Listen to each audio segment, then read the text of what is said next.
How to cancel Uber Eats order. Hey everyone, welcome back to our channel.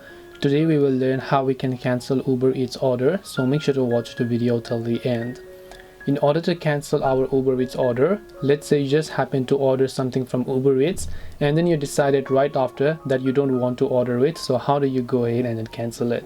Well, it's very simple. After you made that order, it also really depends upon how long it has been since you made the order, because if the order has already been prepared, you are going to incur a fee because the order has already been prepared and they cannot waste the food. In that case, the order is not cancelable and then you have to pay a certain amount of fee if you would like. However, if the delivery rider just only saw your order and then they're going on a trip to the restaurant to actually prepare your order, in that case you can still choose to cancel your order.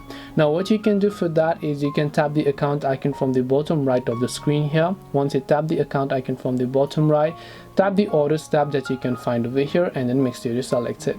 Once you go to the orders tab, over here you should be able to see a list of orders that you've made, and then you will be able to find the one that you can cancel. Now just in case the delivery rider has called you, who is actually delivering your food, you can also call the rider directly and then let them know that you would like to cancel the order. This way you can cancel your Uber Eats order. Hope this video was helpful. If you have got any more questions, then feel free to leave them down. Thank you for watching and see you in the next video.